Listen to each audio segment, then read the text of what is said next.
get away with this? Boy! You have no idea what you're talking about. Seeds. It all began with a single, jaw-dropping comment that set the stage for a suburban showdown I'll never forget. I was trimming my roses one quiet morning in our tidy little corner of Maplewood, Virginia, when my new neighbor, Evelyn Harper, sauntered over in a neon green tracksuit that could have doubled as a traffic cone. She eyed my 9-year-old daughter, Lily, practicing her jump rope on the driveway, then turned to me with a syrupy smile. "It's just so refreshing to see someone like you thriving in a place like this," she said. "You're so well-spoken." Well-spoken. The word hung in the air like a slap. I stood there, clippers in hand, feeling the sting of her condescension. That moment wasn't just a neighborly chat gone wrong, it was the opening act of a drama that would consume my life, pitting me against Evelyn and her 20-year-old son, Travis, in a battle of wits, wills, and welded steel. What started as a petty dispute over a shared driveway spiraled into a revelation that shook me to my core. Evelyn wasn't just a nosy neighbor. She was a predator, and I was her latest prey. Before Evelyn and Travis rolled into Maplewood, my life was a slice of suburban paradise. I'm a 52-year-old cybersecurity consultant, working from home in a cozy 2-story house with a lawn I mowed with near-religious devotion. My commute? A stroll from the kitchen to my office, coffee in hand. This setup gave me the freedom to be the dad I always wanted to be for Lily, my bright-eyed girl whose giggle could light up a room. Our home was our haven, complete with a garage I'd turned into a woodworking shop. I crafted custom furniture, losing myself in the hum of the table saw and the scent of fresh cedar. It was my therapy, my art. Our days had a rhythm. Mornings were for Lily and me. I'd pack her lunch with flair-think pirate-themed sandwiches with carrot stick swords one day, or a fairy tale scene with apple slice castles the next. After dropping her at school, I'd tackle my clients' digital crises, then spend evenings in my shop, sanding and staining until the world felt right again. Our driveway was a wide, Y-shaped affair, splitting neatly to give each neighbor their own path to their garage. For 2 years, the house next door sat empty, and life was perfect. Then came Evelyn and Travis. Their moving van pulled up one muggy June day, unloading a 20-year-old man-child in a stretched-out Batman t-shirt and Evelyn, draped in the first of her many garish outfits. Their pride and joy. A hulking, early 2000s maroon SUV with a bumper sticker proclaiming, "My son is a scholar." I knew instantly it was a lie. They parked that gas guzzler on their side at first, but within days, the trouble began. I had a delivery of oak planks scheduled for a client's dining table. The truck needed my side of the driveway to unload.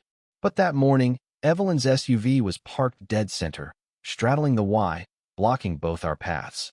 It was so perfectly obstructive it felt intentional. I knocked on their door, forcing a smile. Travis answered, wiping burger grease on his shirt. "Hey, I've got a delivery coming," I said. "Can you move your car?" He grunted, "Sure, whatever," and slammed the door. An hour later, the car hadn't budged. The delivery guy, a patient soul named Mike, parked on the street, and we hauled 300 pounds of wood by hand. My shoulders ached for days. The next time, Travis parked halfway into my spot, his tail end jutting over the line. I left a polite note. "Please keep to your side of the driveway." "Thanks." The next morning, I found it crumpled in my azaleas. From his window, Travis smirked, daring me to react. The gauntlet was thrown. The real fireworks came on a crisp October morning. I was in a suit for a virtual meeting with a client in Chicago, feeling sharp. Lily was bouncing with excitement over her Luncha Woodland theme with a mushroom-shaped sandwich and blueberry acorns. As we headed to the car, Travis lounged on his porch, slurping a soda. He spotted Lily's lunchbox and called out, "Yo, what's that?" Lily, ever polite, held it up. "My dad made it. It's a forest." Travis's face twisted with envy. "I want that," he demanded, not asking. I laughed, thinking he was joking. "Sorry, buddy, this is for Lily. Maybe your mom can hook you up." Big mistake. Evelyn stormed out in a lime green blazer, looking like a furious lime popsicle. "What's going on?" she screeched. Travis pointed at me, whining. "He won't give me the lunch, and he was rude." Evelyn rounded on me. "Give my son that lunch now. He's hungry, and you can make another. Your little hobby can't be that important." The audacity hit me like a freight train, her entitlement, her dismissal of my work, the veiled racism in her tone. I kept my cool. No, I said firmly. This is my daughter's. Have a nice day. As I drove off, I saw Travis throw himself onto their lawn, sobbing and kicking like a toddler over a sandwich. A 20-year-old, crying for my kid's lunch. I tried the proper channels. I compiled a file, photos of the SUV blocking my driveway, a video of Travis tossing my note, audio of Evelyn's lunchbox tirade. I presented it to the Maplewood Homeowners Association, a group of retirees led by a woman named Marjorie, who ruled with a clipboard and a smirk. I laid out my case, mentioning Evelyn's well-spoken jab to highlight the racial undercurrent. Marjorie cut me off. Let's not sling accusations, she said icily. Evelyn's a valued member of our garden committee. The board promised a letter, but delivered a toothless memo about shared spaces. Evelyn, emboldened, escalated. Her SUV blocked my entire driveway some days. Travis bounced a soccer ball against my house for hours. Then, my sprinkler heads were smashed, leaving brown patches on my lawn. The police called it a civil matter and left. Frustrated, I turned to my expertise. Travis was always online, shouting at his gaming console.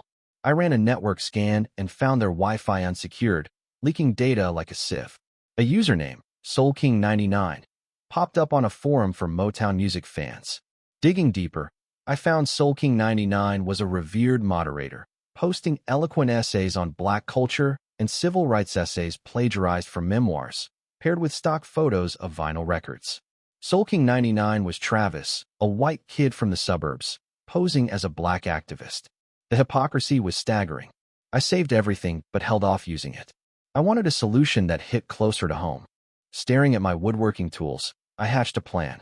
I'd build a sculpture around Evelyn's SUV the next time it parked on my Cydia wooden frame, bolted to my property, turning her car into an art piece. I planned it like a heist.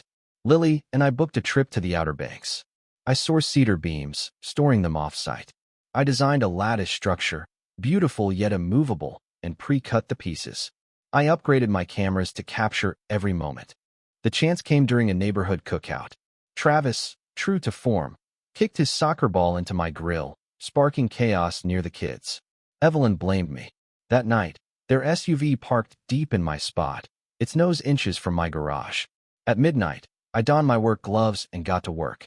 By dawn, the SUV was encased in a stunning wooden cage, bolted into the asphalt. It was a masterpiece of petty revenge. The next morning, as Lily and I left for our trip, Evelyn stepped outside, coffee in hand. She saw the sculpture and dropped her mug, her face a mask of horror. Travis ran out, screamed, "My car," and tried to shake the frame, only to collapse in tears. I waved cheerfully and drove off. From our beach hotel, I watched the fallout on my cameras. Tow trucks failed. Police shrugged. Evelyn raged. It was better than any blockbuster. Back home, Evelyn sued for damages and emotional distress. My lawyer, a no-nonsense woman named Claire, laughed at their flimsy case but warned of a drawn-out fight. I showed her the SoulKing99 file. She called it dynamite. We sent a counteroffer, dropped the suit, paid to remove my sculpture, or we'd expose Travis's online fraud. Within hours, they caved. A crew dismantled my work, and a for-sale sign went up on their lawn. But something nagged me. The sign was cheap, handwritten, not from a realtor. In a neighborhood where homes sold for top dollar, it screamed desperation. I dug into Evelyn's past. Her real name, Diane Foster, appeared in public records. She'd bought homes across 4 states, always next to single men widowers, divorcees. After she moved in, complaints and lawsuits followed, and the neighboring house sold cheap to a shell company, only to be flipped for profit. Diane was running a real estate scam, using harassment to tank property values. Travis, whose real name was Ethan Cole, wasn't her son. He was a failed actor she'd hired to play the obnoxious son, his tantrums a scripted act. A mugshot from Nevada confirmed Diane's history of fraud. I couldn't let them move on to their next victim. With 2 off-duty cops as backup, I confronted them in their rundown apartment an hour away. Ethan answered, pale and deflated. Diane sat on a worn couch, her veneer gone. "I know your game," I said, listing their scams and Ethan's acting gig. "Leave Virginia, shut down your companies, or I send everything to the FBI. Ethan sobbed, his facade crumbling. Diane's glare was pure venom, but she knew she was beaten. I walked out, the sound of Ethan's defeat echoing behind me. My driveway is clear now. Lily and I have our peace. The real victory wasn't the sculpturite was stopping a predator. Diane and Ethan are gone, they're scam dead.